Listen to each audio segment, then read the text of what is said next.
बरसों पहले एक किंगडम था। उस किंगडम का एक रिवाज था कि कोई भी किंग सिर्फ 5 साल तक ही राज कर सकता है।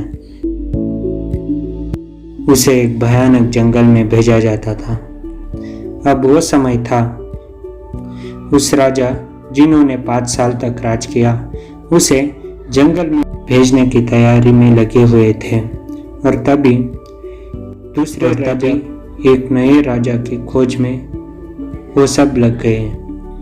कोई भी राजा बनने से डर रहा था क्योंकि 5 साल बाद उनको एक जंगल में भेजा जा रहा था। वहां जाने का मतलब मृत्यु।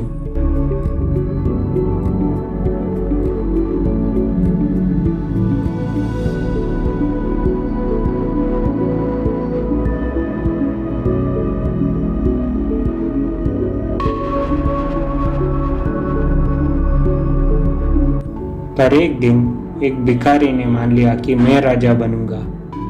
उसे यह भी पता था कि 5 साल बाद उसे उस भयानक जंगल में भेजेंगे, पर फिर भी वो राजा बनने के लिए तैयार हो गया था। राजा बनने के बाद उसने बहुत अच्छे तरीके से ही राज किया।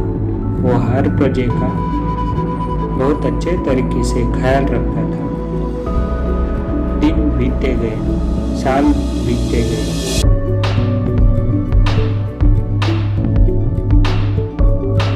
वो राजा हर प्रजा के मन में बैठ गया था क्योंकि वो सबको अच्छी तरीके से ट्रीट कर रहा था। वो राजा न्याय, धर्म और नीति के साथ ही काम करता था।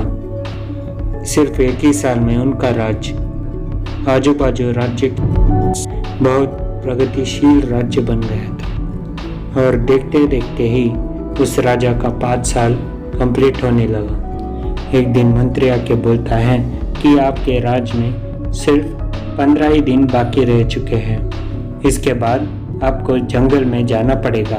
वो राजा बोलता है कि हाँ, मुझे पता है और इसके लिए मैं तैयार भी हूँ। उसके जाने में एक आखिरी दिन बचा होता है। तब वो सारे प्रजा को मिला के उनके सामने बोलता है कि कल मुझे जंगल में भेजा जाएगा। सिर्फ मेरा एक ही दिन बाकी है। और ये सुनकर सारे लोग रो पड़े। उनमें से कोई भी ये नहीं चाहता था कि उसे जंगल भेजा जाए, पर हर कोई ये चाहता था कि उसे ही राजा रहने दो। पर नियम तो नियम होते हैं, उसके विरुद्ध कोई भी नहीं जा सकेगा। अगले दिन सारे लोग उस राजा को विदाई देने के लिए आते हैं। सारे लोग रो रहे होते हैं।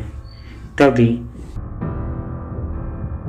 सारे सैनिकों के साथ उसे उस जंगल में भेजा जा रहा था। सब लोग रो रहे थे।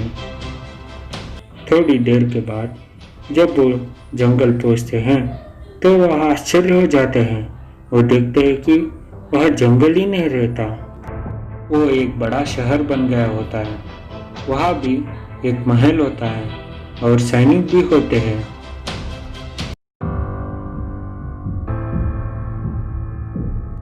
वो सारे सैनिक और प्रजा उस राजा के स्वागत के लिए खड़े होते हैं। ये सब देख के मंत्री और सैनिक सब आश्चर्य होते हैं। उस राजा से पूछते हैं कि आखिर ये सब कैसे हुआ, ये जंगल कट के इतना बड़ा शहर कैसे बन गया।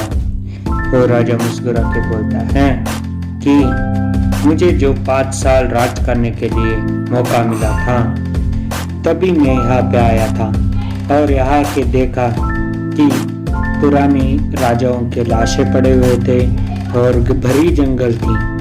मैंने सोचा कि अगर मुझे यहाँ भेजा जाए तो मैं भी मर जाऊंगा, इसीलिए मैंने इस जंगल को थोड़े थोड़े करके कटवा के यहाँ पे प्रजाओं को बसने के लिए जो जो चीज़ चाहिए वो सब मैंने यहाँ पे रखवाते गया।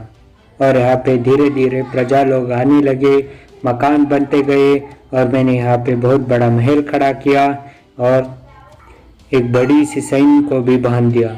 और वो दिन आ गया कि मैं यहाँ का राजा बन जाऊँ। और यहाँ के लोग उत्साह से मेरी राह देख रहे थे कि कब मैं यहाँ पे राज करने के लिए आऊँगा, और ये सब प्रजा उत्सुकता से मेरी इंतज़ार कर रहे हैं। वो सारे सेना उस राजा को वैभवपूर्व उस महल में ले जाते हैं।